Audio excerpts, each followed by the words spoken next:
because that's how real estate agents work, and we all know this about ourselves. Um, I kind of want to start off by talking about what is your, as a class, what is your experience with AI, both for your real estate business and just in general? Is anyone using it for anything? Chat GPT, help write property descriptions. Like just to give me, because I can't use what it actually writes verbatim. Not because it's bad, but because it's just not accurate. So I'm gonna have to change some things, but it gives me a template to start with. Yeah. And then I can change some things out and customize it. It's like a starting point. Yeah. Anyone else? Anything different? Yeah, I just used it. So I read a sales book a little while ago, Okay. and most of it was based on your tonality and how you structure a script. So I asked ChatGPT to read the book, and it found it online, read it, and then I had it write me a draft of a script based on those concepts. And the first draft, pretty solid based on those concepts alone. It wrote the script for me based on the book. Very ChatGPT can read a book. Yeah. We use it every day. We don't use command, we use brevity. And we actually have a little thing we click on and it's like, it will start texting it and it does everything for us. It's not a command. Yeah, Gavin calls people. Lead guitar. I started like putting on a 4-bedroom waiting for her to call me because I just want to hear it. Very cool. All right, well, let's kind of jump in.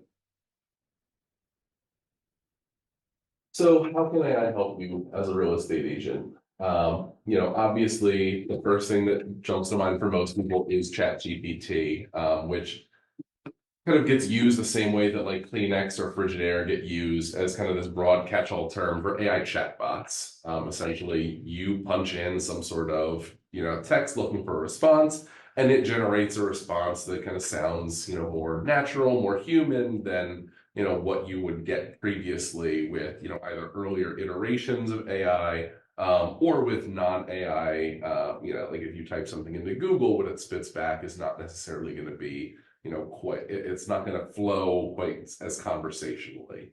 So chatbots are really, really useful tools for a lot of different things. So I wanted to spend some time going over how to use chatbots, because most people will just type out a question, it'll be like, how do I sit a great open house? And it's going to spit out a response, and the response is probably going to be useful, and it's probably going to have some good information in there, but that's not the best way to get the best response. No matter what prompt you're giving the chatbot, following a couple guidelines is going to help you get a response that you have to do less of that tweaking to. That's going to be more accurate to what you're looking for or what you're hoping for. One of the biggest, most important things to make sure that you're including in your prompt is what your audience is. Like, who is this response supposed to be for? So for instance, with listing descriptions, when I ask most real estate agents, what do you use AI for? The first thing they say is writing listing descriptions. So you can put in, information about the property and have it spit out a listing description, but if the chatbot doesn't know what you want that listing description to sound like, what you want that to reflect, what the ideal audience for your listing is, it's not going to be as perfect to, what your goals are. So if you put in who your audience is, it's going to know more specifically where to, shift little things in the tone, little pieces of jargon that it can use that it may not be able to use otherwise, or colloquialisms that it may not be able to use otherwise. So for real estate agents, in a listing description, you could say,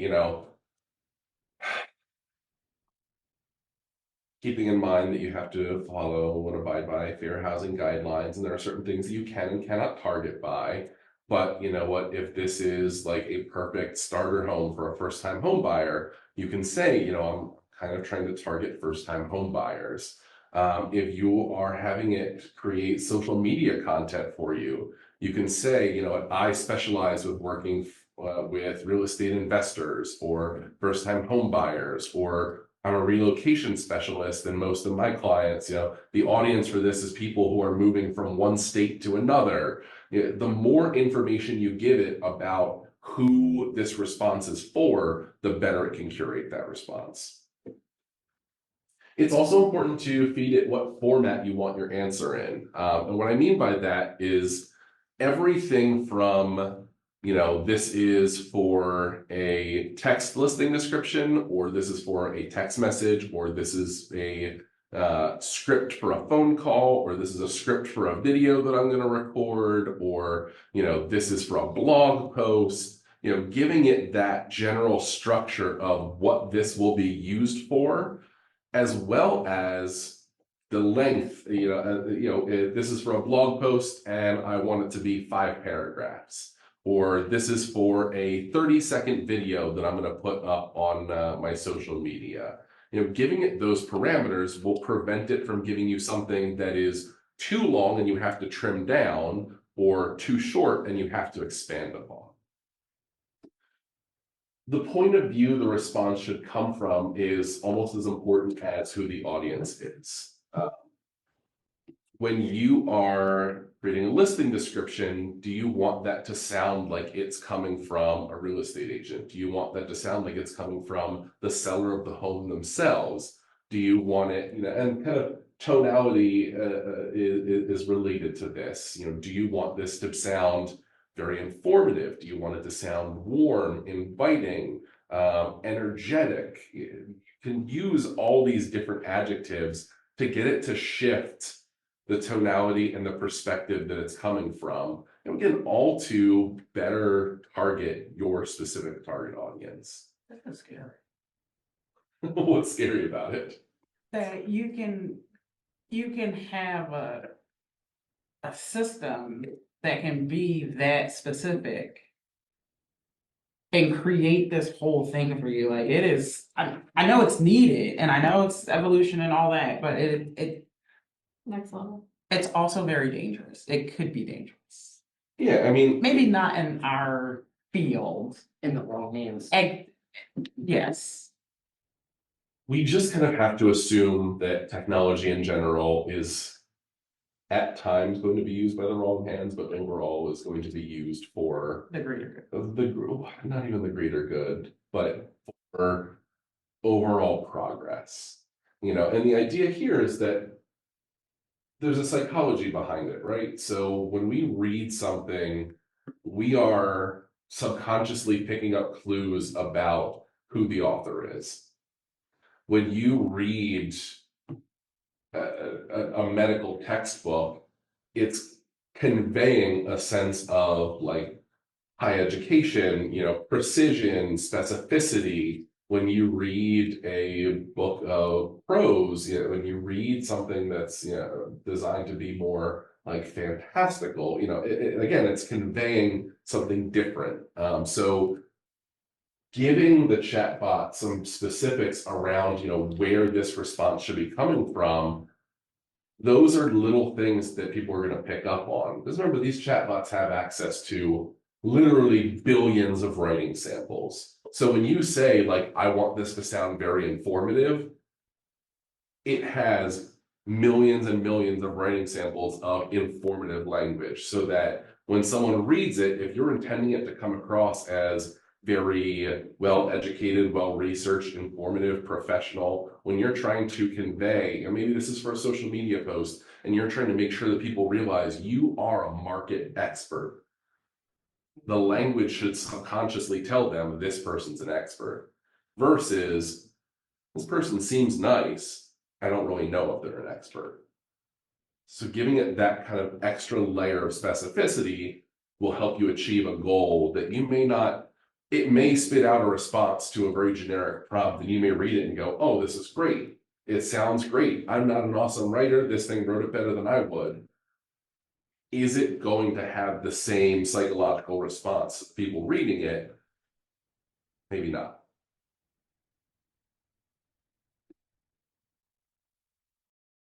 Chatbots have a number of different use cases, and obviously we've talked about writing listing description. I kind of touched on writing marketing copy. That's something that people do a lot, for their social media posts, their blog posts, things like that. There are a lot of other things that you can ask it though, because chatbots have, again, access to this enormous wealth of data and knowledge. We'll kind of talk about this a little bit later on, but how many of you know that there are two different versions of ChatGPT?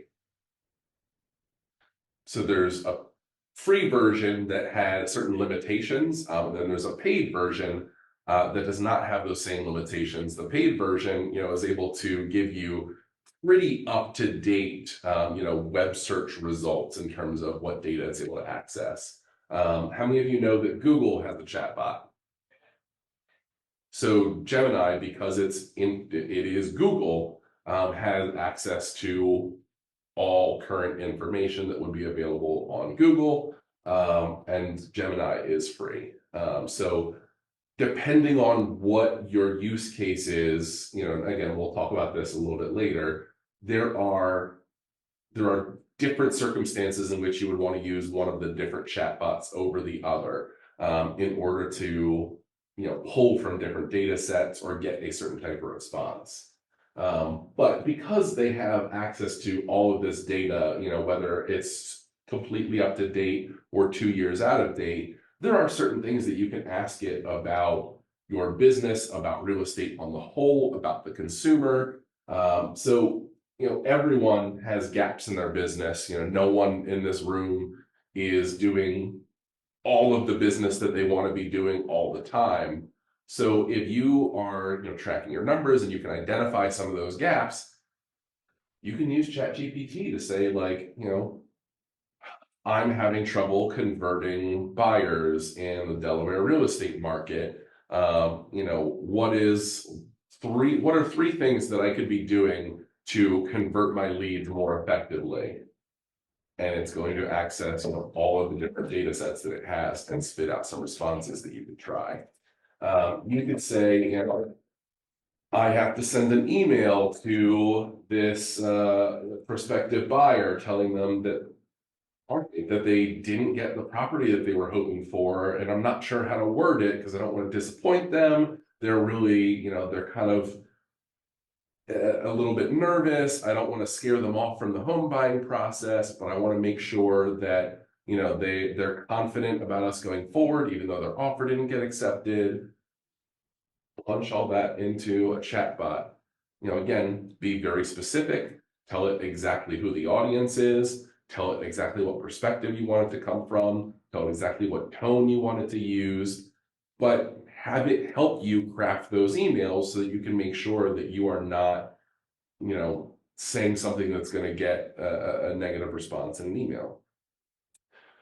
You can even ask it about consumer concerns, you can say, like, what are the three most important things to buyers in the Delaware market? Again, this is something where you would want to be using one of the chatbots that has the most up-to-date, data.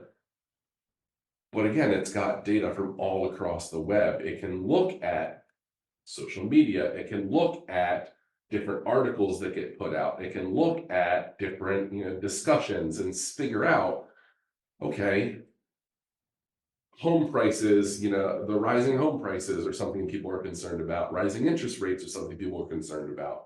And it'll lay out these concerns.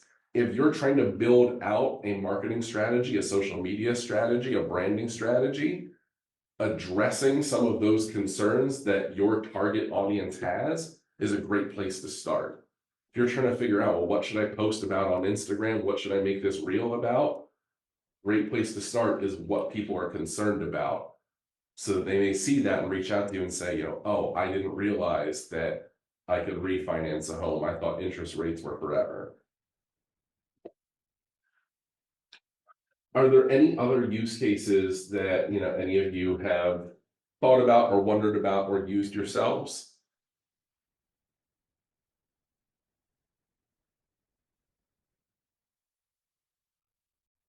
So, like I alluded to, there's ChatGPT and there's Gemini. There are other chatbots. These are the two major players in the space, and they each kind of have their strengths. First of all, obviously it depends on whether or not you want to spend money on your chatbot. So if you are looking for free, Gemini is going to have the more updated data set that it's working with. The most updated version of ChatGPT does cost you a little bit of money. I don't remember off the top of my head when it runs. It's not that much money, but some people are very meticulous about their line items in their P&L, and free is their favorite number, and so they're just going to stick with that. The free version of ChatGPT lags 2 years behind on web data. So again, if you're going to be asking for certain specific information about market conditions or about consumer concerns or things like that, you want to go with either the paid version of ChatGPT or utilize Gemini. Generally speaking, what people have found is that Gemini is more robust for research. ChatGPT still has a more natural kind of speech module where if you're looking for scripts or emails or even listening descriptions or things like that, the natural language module for ChatGPT still kind of outpaces what Gemini is doing. There's like more in depth that we can go here in terms of like logical processing and things like that, but for the most part, that's not super helpful for day-to-day real estate needs. But overall, the best product generally seems to be the paid version of ChatGPT, but there's use cases for all of them, and they're all very strong. AI is truly so much more than just chatbots. Especially the framework of AI, because it is accessing certain data sets to figure out how it's going to formulate its responses. It is designed to be directed for more specificity. So there are a lot of companies and a lot of programs that are very specifically designing AI tools for real estate. And so there are, instead of just plain chatbots, there are actually specific AI companies that all they do is write listing descriptions.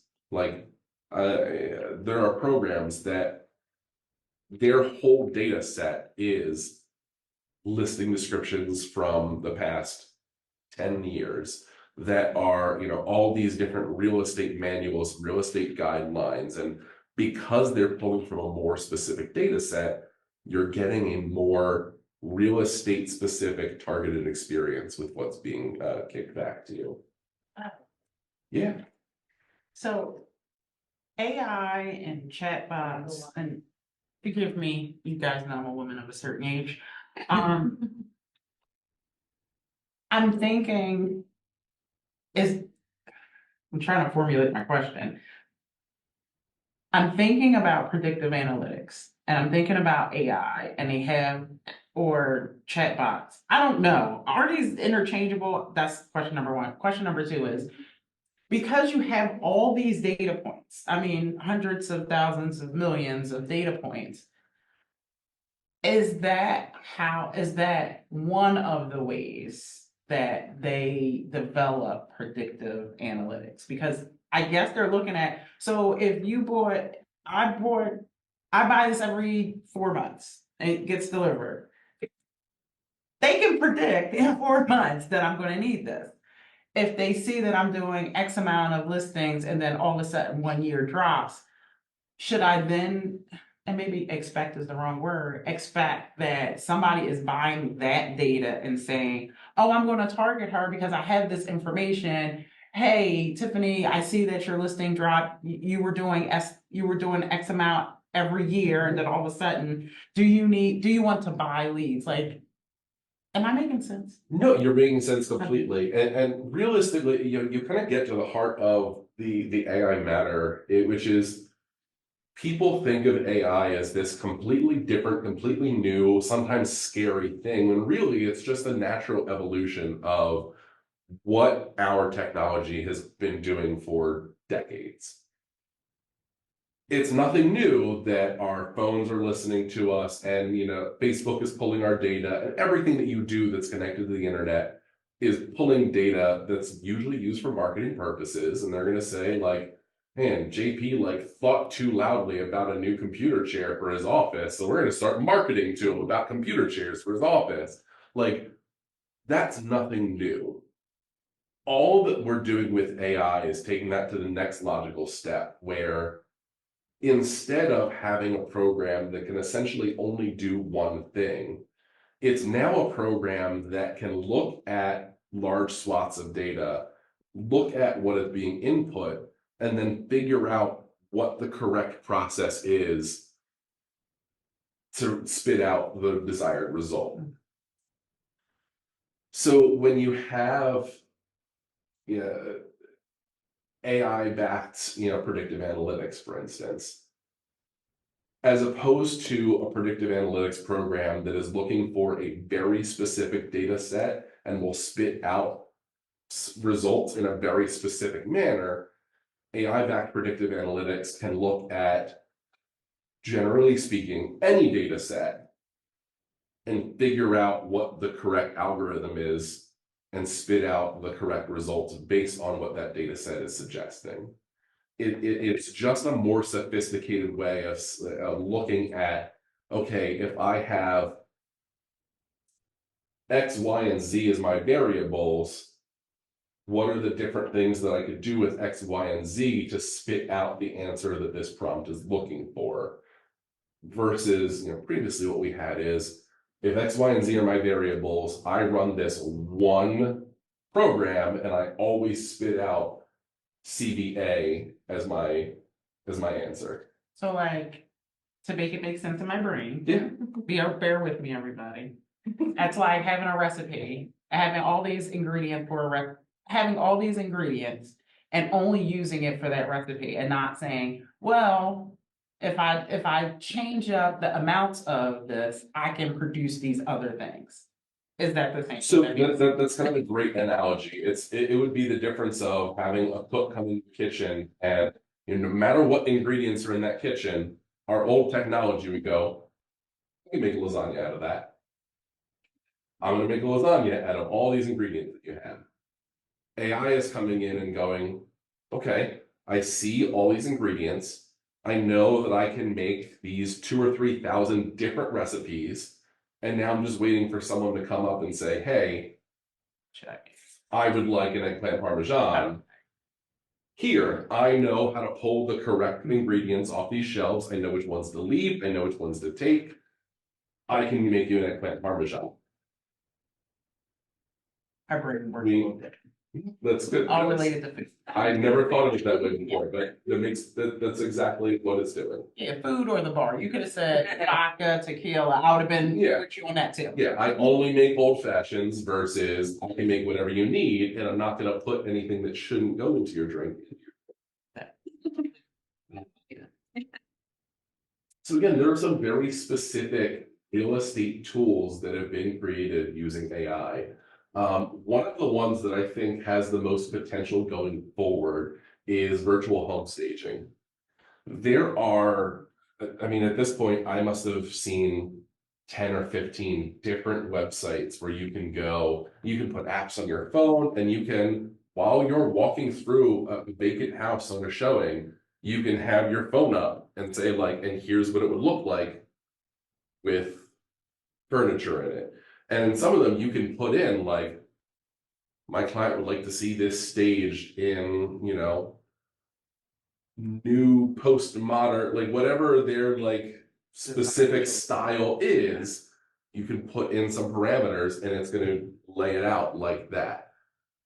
When you're touring, all of you that have toured a vacant property with a client before know it's hard for them to feel like, oh, this is home. There are some clients that are better at it than others. There are some clients that are going to walk in and be like, oh, my sofa goes there, my TV goes there. Like they can visualize it, but not everyone's brain works that way. So the ability to walk through a completely empty house and go, and this is what your living room can look like, and this is what your kitchen can look like, and this is what your bedroom can look like.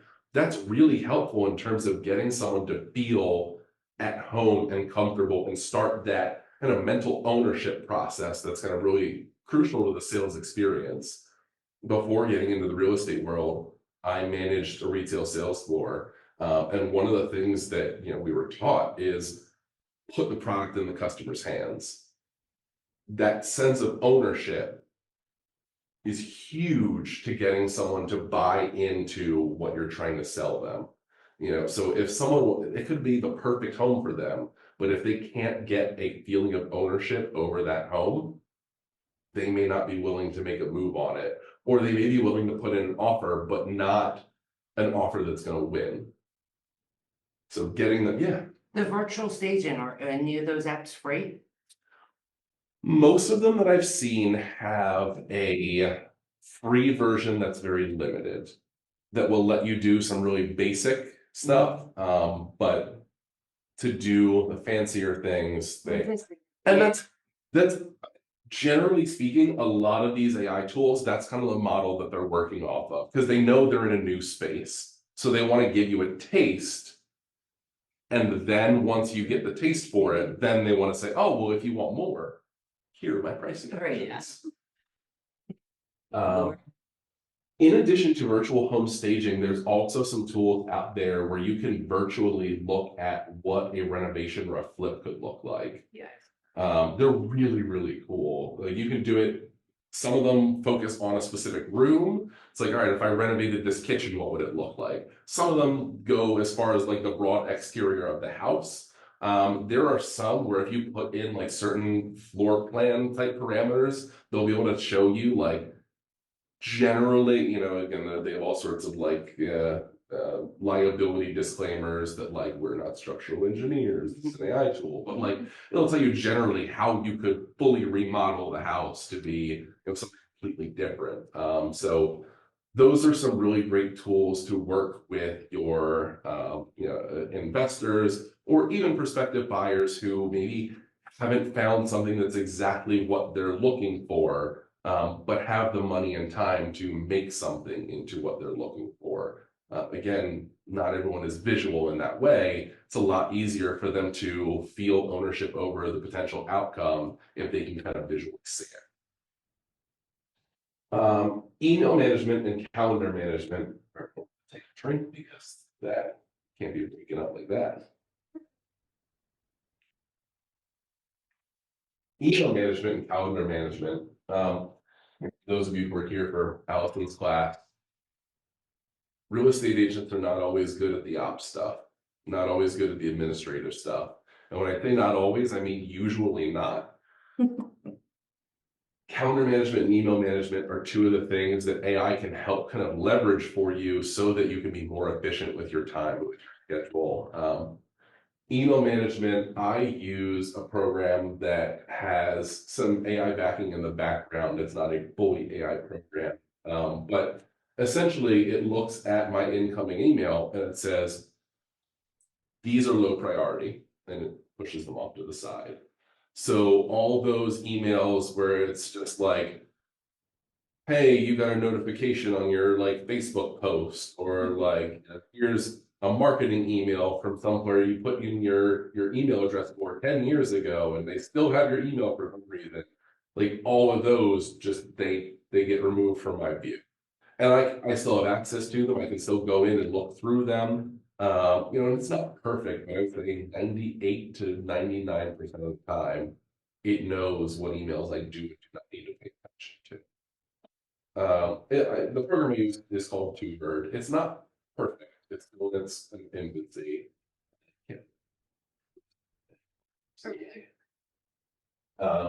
So the reason I started using TwoBird is actually not for the email sorting. It's because I treat my inbox like a to-do list, and that's how this program is designed. So you can essentially, when you're looking at your emails, you can say like, all right, remind me of this tomorrow morning, remind me of this next week. Or I need to mark this as to do, like I've already read it, but I'll mark it as to do so that it stays at the top of my feed so I can see, and know that I need to work on this right away.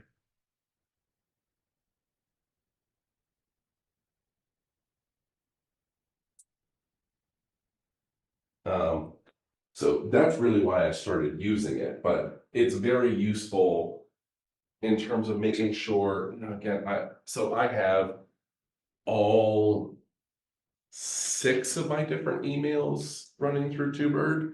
That's another reason I got it, is because when you have multiple inboxes, bouncing between all of them can sometimes be a nightmare. But again, my work email, without the filtering, I would get like 200 emails a day. With the filtering, I maybe see 40 to 50 of those per day. So it significantly cuts down on the time that I spend in my inbox, and I'm able to get to people faster because it is kind of helping take some of that off my plate. But there are a ton of different products that do similar things. Some of them are more sophisticated than this one.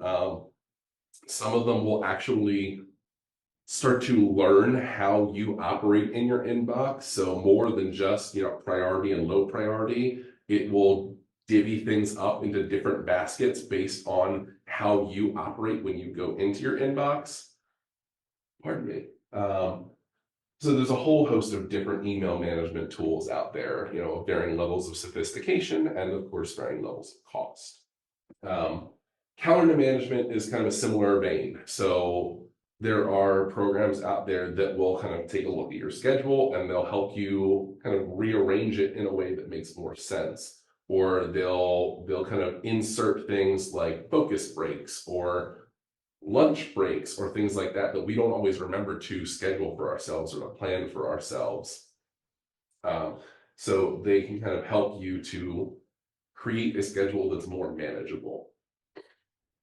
And that calendar management, will it do the same thing like the email, kind of take a look at past how you operate and then make suggestions, or is it? Some of them will. Again, this is such a new space, so there are some that are very, very basic, and there are some that are very, very sophisticated, and everything in the middle. So figuring out what your specific needs are versus what your budget for these things are is important in this space.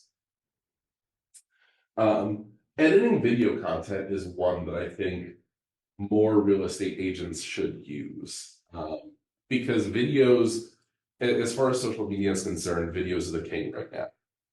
It is, the algorithms are looking for videos. They're looking for short form videos in particular. And there are different video editors that use AI to do a whole bunch of different things, but the ones that I think are most useful are actually the ones that will cut out your ums and ers and likes and all those. Linguistically, they serve a purpose, right? They linguistically convey to your audience that you are still speaking. They're important. Don't feel bad because you say and and like and all those things. Like, it's natural. Doesn't come across super well on video. On video, we know you're still speaking because the video is still going. If you were done, the video would be over and we could all move on. So they're not necessary in videos and they add to the amount of time. So especially when the algorithm is looking for like videos that are no longer than 30 seconds and you have 30 seconds to convey as much information as possible, those little seconds here or there could be more information that you're conveying to your audience. So to have tools that you can record yourself, and then the tool is going to run through, spit out, essentially a caption for everything that you said, and then say like, all right, you can edit the out here, you can edit the like out here, you can edit the out here. And you don't have to know video editing or iMovie or anything like that in order to do that. That's a super fast and easy way to make your videos look and sound more professional. And there are a number of different tools like that.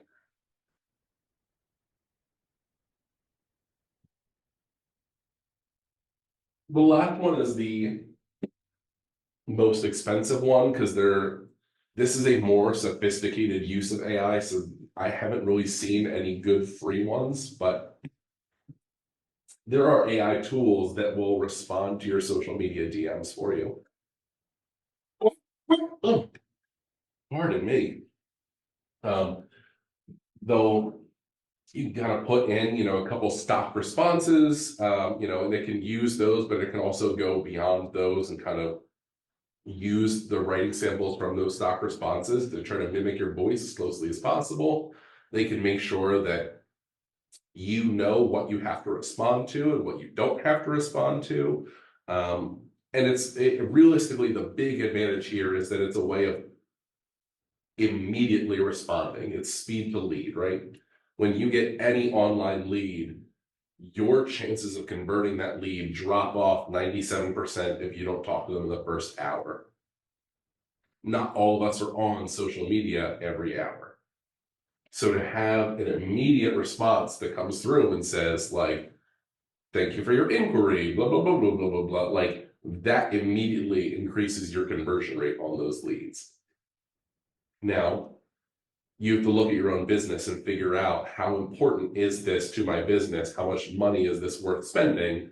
Because if you're not generating a lot of social media leads, if you're not putting out social media content that's driving people to, message you, probably don't need to be spending money on a service that automates responses for you.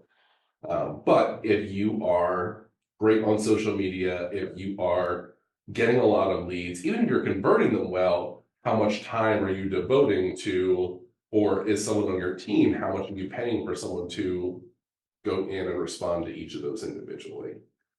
So again, it's one of the more expensive things, but depending on your business model, it can be worth looking into, having that kind of automated response. Oh, pardon me. So, how many of you know that KI uses AI in our technology?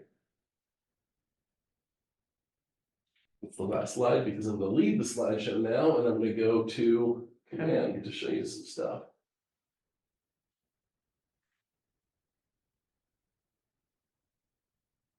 It's hard to do it backwards. It really is. I haven't gotten the hang of it yet. You'd think by now.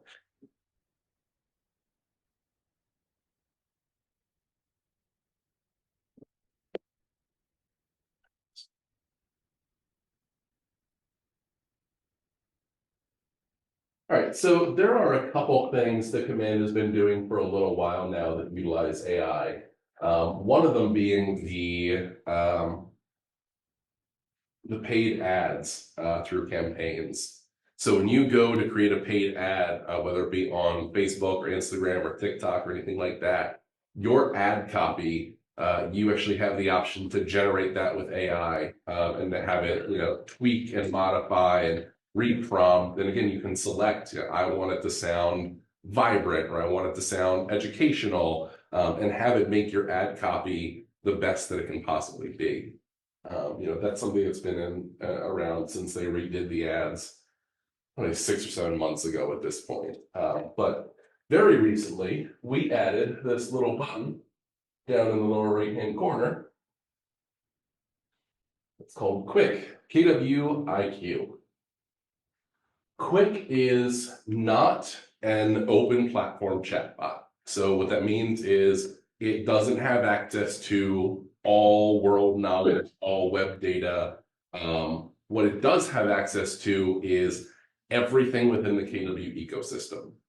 So the MREA is in there. The shift book is in there. Basically anything that Gary Keller has ever wrote or said or sometimes thought, it's in there. All of those playbooks that KW has been putting out, the open house playbook, the social media playbook, all of those different playbooks, they're in there. Everything that's on Connect, all of those training resources, all of the course guides, everything that you would have access to, it's in there. So it's easier than ever to access that information that KW has provided. So there's a number of things that you can do with this.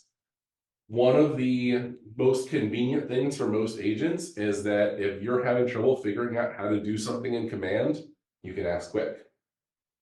If you're not sure how to create a custom smart plan,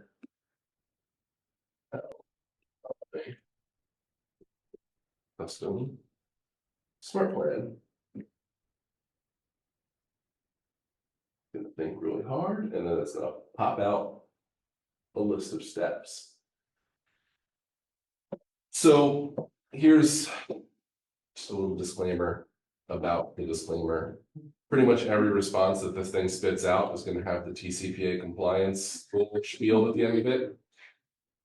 That's a fight that we seem to have lost with our lawyers. It's no one's favorite. Don't think that you're the only one that hates it. We're trying to make it go away. But, you know, again, we have to fight with the lawyers, and lawyers are very good at fighting. So just be prepared for that. But ignoring the TCPA disclaimer, it will break down in very simple steps exactly how to do what you're looking to do inside of Command. Same goes for DocuSign. You can ask it questions about DocuSign rooms, and it's going to be able to answer those for you as well. So it's one more resource for that like quick question where you're like, oh, you know, I'm in the middle of trying to write up this offer and I forget how to do this one thing. Like, it's a great quick way to just get that answer for yourself. Obviously, you can still go to answers.pw.com, you can still reach out to me. But for things that are like, man, I know how to do this, but like I just can't remember because I'm having one of those moments. Very good, fast resource. Because it has things like the MREA and all of those playbooks and everything, it's also great for if you're trying to figure out how to do something in your business, whether you've been doing it, but it's not working the way you want it to, and you want to see how to do it better, or you're looking to do it for the first time and you're not sure what the best practice is. All of that stuff is built in. So we talked about the open house playbooks. You know, I can say, what is best way to run an open house? And it's going to spit out a response for me. That, again, this is all based on the models that were extensively researched by KWRI, looking at the most successful people doing these things and how they did it, what the consistencies were. You can ask it questions about, you know, your P&L and how to run a more profitable business. You can ask it questions about any of the MREA models, you know, help me run the economic model. Like, what, you know, how do I figure out my unit goal for the year?